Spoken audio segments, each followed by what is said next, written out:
IKP సెంటర్లలో ఆరబోసిన వరి ధాన్యాన్ని ప్రభుత్వం 5% కూడా కొనుగోలు చేయలేదన్నారు దుబాక ఎమ్మెల్యే కొత్త ప్రభాకర్ రెడ్డి.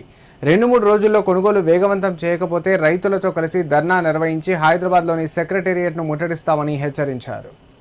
సిద్దిపేట జిల్లా దుబ్బాక మండలం రామకపేట పిఎస్సిఎస్ సెంటర్ను రైతులు ఆరబోసిన ధాన్యాన్ని స్థానిక నాయకులు రైతులతో కలిసి ఎమ్మెల్యే కొత్త ప్రభాకర్ రెడ్డి పరిశీలించారు. ఈ సందర్భంగా అధికారులు ధాన్యాన్ని కొనుగోలు చేయడం లేదంటూ రైతులు ఎమ్మెల్యే కొత్త ప్రభాకర్ రెడ్డి దృష్టికి తీసుకెళ్లారు. లారీలు కూడా రావడం లేదంటూ చెప్పడంతో సానుకూలంగా స్పందించిన ఎమ్మెల్యే రైస్ మిల్లర్లతో ఫోన్లో మాట్లాడారు. అనంతరం ఎమ్మెల్యే మీడియాతో మాట్లాడారు. 6 కాలం కష్టపడి పంట కొనుగోలు చేయకపోతే రైతులు ఎక్కడికి వెళ్లాలని ప్రభుత్వాన్ని ప్రశ్నించారు. ధాన్యాన్ని కొనుగోలు వేగవంతం చేసి లారీలను తీసుకొచ్చి ధాన్యాన్ని తీసుకెళ్లకపోతే రైతుల పరిస్థితి దారుణంగా ఉంటుందన్నారు. కొనుగోలు కేంద్రాల్లో రోడ్లపైన ధాన్యమంతా అలాగే ఉందని ఆగ్రహం వ్యక్తం చేశారు. ఇకనైనా అధికారులు ప్రభుత్వం చర్యలు తీసుకొని ధాన్యం కొనుగోళ్లను వేగవంతం చేయాలని డిమాండ్ చేశారు. కార్యక్రమంలో మాజీ జెడ్పీటీసీ రవీందర్ రెడ్డి, బీఆర్ఎస్ నాయకులు కొత్త కిషన్ రెడ్డి, భూమిరెడ్డి, రైతులు పాల్గొన్నారు. రామక్కపేట గ్రామం మరి దుబ్బాక నియోజకవర్గంలో దాదాపు పొద్దున్నుంచి నేను 20 కల్లాలు చూసిన కొనుగోలు కేంద్రాలు. ఎక్కడ పోయినా మరి రైతుల ఆర్తనాదాలు తప్ప మరి వేరే పరిస్థితి లేదు. 6 గాళ్ళు పండించిన పంటకు మరి ఈరోజు ధాన్యం కొనుగోలు కేంద్రాలలో నానా అవస్థలు పడి అన్నమో రామచంద్ర మా ధాన్యాన్ని లేపుండ్రి అని ఎన్ని తిప్పలు పడ్డా కాళ్ళు పట్టుకున్నా కడుపులు పట్టుకున్నా మరి వచ్చే నాదులు లేదు.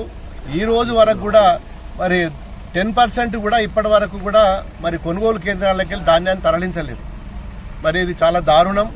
మరి గతంలో మా ప్రభుత్వం ఉన్నప్పుడు ఒక సిస్టమేటిక్గా పద్ధతి ప్రకారం మరి ఏ మండలంలో ఎన్ని గోడామ్స్ కావాలి, ఎన్ని రైస్ మిల్లు ఉన్నాయి, ఎంతమంది అధికారులు ఉన్నారు, ఏ విధంగా మరి వారికి బార్దాన్ కానీ దానికి సంబంధించిన ట్రాన్స్పోర్ట్ కానీ అన్ని రకాలుగా చూసుకున్న మరి గతంలో. ఈరోజు మరి చాలా దారుణం. ఏ అధికారికి మాట్లాడినా ఇక మా కలెక్టర్ అయితే ఎప్పుడో చేతులు ఎత్తేసిన వారికి సంబంధం కూడా లేదని చెప్పి మరి వాళ్ళు పూర్తిగా నిర్దాక్షిణ్యంగా మరి దుబ్బాక నియోజకవర్గంలో దాదాపు 400-500 పైచిలకు కేంద్రాలలో కూడా మరి కొనే పరిస్థితి ఈరోజు లేదు. చాలా దారుణం. మరి ఉమ్మడి మెదక్ జిల్లాలోనే మరి మా నియోజకవర్గంలో అత్యధికంగా వరి పండిన ప్రాంతం దుబ్బాక నియోజకవర్గం.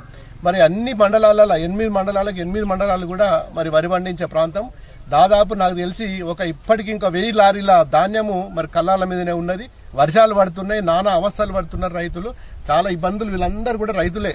మరి వాళ్ళు పొద్దున్న లేచి మరి ఈడ వచ్చి కూర్చుంటున్నారు. ఈ రోజన్నా లారీ వస్తుందేమో, ఈ రోజన్నా తీసుకుపోతారేమో అంటే ఏ రోజు కూడా లారీలు వస్తలేవు, తీసుకుపోతలేరు, వచ్చిన నాదులు లేరు, మరి పట్టించుకునే అధికారులు లేరు.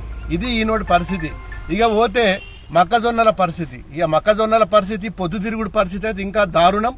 ఇలా తొగుట మండలంలో రాత్రి వర్షం పడి మరి ఇప్పుడే తొగుట మండలంకి వెళ్ళి వస్తున్నాం మేము. తొగుట మండలంలో చేగుంట మండలము, తొగుట మండలము, మిడిదొడ్డి మండలంలో మరి పొద్దుతిరుగుడు ధాన్యాన్ని మరి ఈ రోజు వరకు కూడా కొనలేదు. దాదాపు 1 నెల రోజుల నుంచి 40 రోజుల నుంచి పొద్దుతిరుగుడు ధాన్యం మరి కల్లాల మీదనే ఉన్నది. మరి నేను వచ్చేటప్పుడు తుమ్మల నాగేశ్వరరావు మంత్రి గారితో కూడా రిక్వెస్ట్ చేసిన, ఎట్లన్నా వేసి కొనాలి సార్ అంటే కేంద్ర ప్రభుత్వం మరి ధరలు ప్రకటిస్తుంది కానీ మరి వాళ్ళు కూడా మాకు సహకరిస్తలేరు, మేము కొనలేని పరిస్థితి ఉన్నది. మరి ఇప్పటి వరకు మేము ఇంకా ఏం డిసిషన్ తీసుకోలేదు. మరి ఈ రోజు రేపో తీసుకొని కొంటామని చెప్పి మరి తుమ్మల గారు కూడా నాకు మాట ఇవ్వడం జరిగింది. నా కేంద్ర ప్రభుత్వం వస్తలేదు, ముందుకు నా రాష్ట్ర ప్రభుత్వం వస్తలేదు. ఇది చాలా దారుణం. దీనికి పూర్తిగా ఖండిస్తున్నాం. మరి ఇదే విధంగా ఈ 2-3 రోజులలో సీరియస్ గా మీరు లారీలు తెచ్చి ధాన్యాన్ని కొనకపోతే మాత్రం మరి దారుణం, చాలా దారుణం అయిపోతుంది. మరి రైతులందరి తరఫున మరి నేను డిమాండ్ చేస్తున్నా, ఈ 3-4 రోజులలో కంటిన్యూగా అన్ని కేంద్రాలలో మరి కొనుగోలు కేంద్రాలు ప్రారంభించవలసిందిగా మరి మూకుమ్మడిగా మా రైతులందరూ కూడా మరి ధర్నా చేసే పరిస్థితి ఉంది. అవసరం అనుకుంటే హైదరాబాద్ కూడా వస్తారు, సెక్రటరీని కూడా ముట్టడిస్తారు.